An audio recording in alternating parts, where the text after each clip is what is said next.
आज खबर मनिका जो जैसे अदालत से निकले हैं उनको मारा गया है। ये रवायत अच्छी नहीं है, अदालतों में निकलते हुए बंदों को मारना, ये अच्छी बात नहीं है और टॉर्चर नहीं होना चाहिए। लेकिन ख़वातीन के मामले में मैं आपको बताऊं, ये जो केस है ये अपनी नौयत का एक बहुत ही भद्दा केस है। पाकिस्तान की तारीख के स्याह तरीन मुकदमा में से एक है और ख़वातीन ने इसके रिएक्शन में बहुत बड़ी तादाद में वोट भी डाला था और स्पेशली ख़वातीन बड़ी हसास हैं इस मामले के बारे में कि आप औरतों की इज्जत को कैसे उछाल सकते हैं सिर्फ सियासी मकासद के लिए। अगर यौम तकबीर के लिए होती तो कम से कम अखबारों के इश्तिहारात के अंदर मोहसिन पाकिस्तान की फ़ोटो होती और तकरीरों के अंदर उनका नाम होता।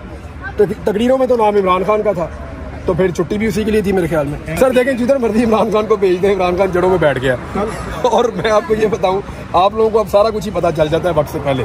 इतना शऊर और इतनी अवेयरनेस हमारे मीडिया और सोशल मीडिया में पहले कभी नहीं थी। कल नवाज शरीफ दोबारा पार्टी के सदर मुंतखब हो गए और बड़ी धुआंधार तकरीर हुई, उसके हवाले से आपका? सर उस पर मैं उम्मीद कर रहा हूँ कि कादी फायदी साहब कब ये कहेंगे कि ये कौन सी जमहूरियत है कि बिला मुकाबले ही मुंतखब हो गए। मैं इंतज़ार कर रहा हूँ। मजाक बनता जा रहा है पाकिस्तान का, अनफॉर्चुनेट है। नसरुल्लाह गडानी को देखें, उसके नमाज़े जनाजा को देखें और फिर आप ये देखें अरशद शरीफ को देखें, उनके नमाज़े जनाजा को देखें। जनाजे फैसला कर रहे हैं, इसको पहचानिए आप। इमरान भाई आज आपको नहीं ये टीम है जो बाहर खड़े हुए हैं मेहनती। इमरान भाई आज आपको इजाजत मिल गई है हज की, पहले तो इस आपको बाहर खबर मिल गई इसके बारे में? जी जी सर। अच्छा, फूल किधर है यार? फूल लेके आने के यार ये जो है मैं 2022 में हज पे जाना चाह रहा था तो नहीं हो पाया, मैं गिरफ्तार था, आप लोगों को याद होगा 2022 में भी। 2023 में मैं जाना चाह रहा था तो मैं अगवा हो गया था। 2024 में अभी मैं बाहर था तो मैं कोशिश कर रहा हूँ कि मैं हज करने जाऊँ, तो मेरा नाम ECL में और PCL में डाल दिया था। अदालत को हमने सारे हकायक बताए, अब कोई रास्ता नहीं था गवर्नमेंट के पास कि वो मेरा नाम उसके अंदर रखती, क्योंकि मुकदमा ही कोई नहीं है। बगैर किसी ऐसे मुकदमे के मेरा नाम इन्होंने उसके अंदर रखा हुआ था लिस्ट में।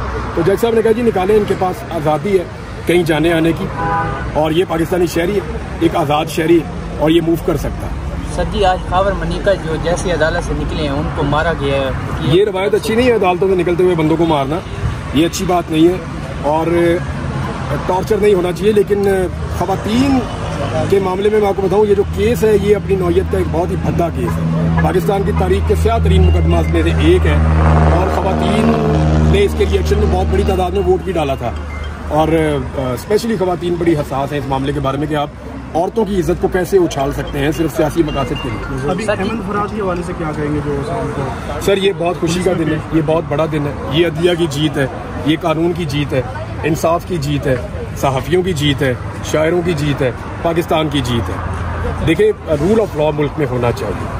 अगर किसी ने कुछ गलत किया है, मैंने किया है, मुझे कानून के मुताबिक बंद किया जाए, कानून के मुताबिक मुकदमा चलाया जाए। रूल ऑफ लॉ इस मुल्क के अंदर होना चाहिए। अहमद फराज वाले मामले में खास तौर पर रजी साहब का हमें सबको बहुत शुक्रिया अदा करना चाहिए।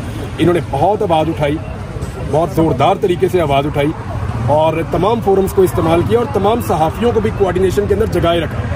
तो रजी साहब का भी बहुत शुक्रिया इस मामले में। सर 26 साल बाद इमरान भाई जो कहा गया है कि ग्वाला चौकी का मामला था छोटा सा, क्या आप समझते हैं कि यही मामला था, इसी वजह से? जज साहब ने भी कहा है कि यार उधर से बकुआ इन्होंने उधर का डाल दिया है। सर जी कल 26 साल बाद आपको पता चला से उठा लिया गया था, उसके बाद काफ़ी अच्छा आप गायब रहे थे, तो अभी क्या इस चीज़ की गारंटी है कि आपको फिर दोबारा कहीं से ऐसे नहीं उठाएंगे? मुझे अदलिया से उम्मीद है और तो कोई नहीं है और मैं उम्मीद करता हूँ कि अब कुछ थोड़ी सी सेंस प्रिवेल करेगी और ये जो कुछ इस मुल्क में हुआ ये अच्छा नहीं हुआ और इसे कोई अच्छा इंप्रेशन भी नहीं गया पूरी दुनिया में हमारे मुल्क का। तो आइंदा ऐसी चीज़ों से गुरेज करना चाहिए। सर 26 साल बाद आपको कल यौम तकबीर पे छुट्टी मिली है, सर उसके बारे में क्या कहेंगे? ये क्या मकासद? सर ये छुट्टी मिली है, अदालतें भी बंद हो गई यार, आप अंदाजा करें। ये नहीं आप खाली नोटिफिकेशन ये दे देते कि अदालतें हमने बंद करनी है या हमने खास जगहों पे छुट्टी देनी है। पूरे मुल्क को छुट्टी देने की क्या जरूरत थी? ये नहीं, अदलिया को तो हमारे छुट्टी वाले दिन भी काम करना चाहिए, वो काम वाले दिन छुट्टी होगी। तो ये अनफॉर्चुनेट है और 26 साल बाद दुनिया के 8 मुल्क हैं गालिबन जिन्होंने ये एटम बम बनाया, किसी एक ने भी आज तक छुट्टी नहीं की हमारे अलावा, हम ही छुट्टी। क्या समझते हैं कि ये छुट्टी वाकई यौम तकबीर के लिए थी या इसका कोई और मकसद भी था? अगर यौम तकबीर के लिए होती तो कम से कम अखबारों के इश्तिहारात के अंदर मोहसिन पाकिस्तान की फ़ोटो होती और तकरीरों के अंदर उनका नाम होता। तो तकरीरों में तो नाम इमरान खान का था, तो फिर छुट्टी भी उसी के लिए थी मेरे ख्याल में। सर ये सैफर केस को लटकाने के लिए इसलिए आगे बढ़ाया जा रहा था कि इमरान खान, यार आप लोग तो माशाल्लाह हर चीज़ की तह में पहुंच जाते हैं। में जो है वो वहाँ पे दाखिल क्या मतलब कि भेजा जा सके, क्या कहेंगे इस पे? सर देखें, जिधर मर्जी इमरान खान को भेज दें, इमरान खान जड़ों में बैठ गया। और मैं आपको ये बताऊं, आप लोगों को अब सारा कुछ ही पता चल जाता है वक्त से पहले। इतना शऊर और इतनी अवेयरनेस हमारे मीडिया और सोशल मीडिया में पहले कभी नहीं थी। कल नवाज शरीफ दोबारा पार्टी के सदर मुंतखब हो गए और बड़ी धुआंधार तकरीर की है, उसके हवाले से आप क्या? सर उस पर मैं उम्मीद कर रहा हूँ कि कादी फायदी साहब कब ये कहेंगे कि ये कौन सी जमहूरियत है कि बिला मुकाबले ही मुंतखब हो गए। मैं इंतजार कर रहा हूँ। सर उन्होंने कहा रद्दी की टोकरी में, यार रद्दी साहब तो हाथ भी थक गए, बस कर दो। सर रद्दी की टोकरी में उन्होंने कहा ये फैसला उन्होंने फेंक दिया है। जस्टिस जो थे उनका टोकरी में कोई नहीं, देखे वो तो था, वो फैसला उनका नहीं था, फैसला 5 जजेस का था उनको नायल करने का। सिर्फ बाद में एक और केस लगा था, उस केस के अंदर ये फैसला आया था कि ताहयात नहीं 5 साल। तो मियाँ साहब ने 5 साल पूरे कर लिए, फैसला पर दस्तूर मौजूद है, 5 साल पूरे करके वापस आ गए, बहुत अच्छी बात है। अहमद फराज साहब की जो है ना, अहमद फराज साहब की क्या कहेंगे? क्या सड़क बनाई थी उन्होंने? किन्होंने? सर मियाँ साहब कहते हैं मैंने बनाई थी। इरफान सिद्दीकी साहब कहते हैं कि मियाँ साहब ने नहीं बनाई, वो मियाँ साहब ने खुद ही बना दी थी, इमरान खान ने नहीं कहा था। देख लें कौन सच बोल रहा है।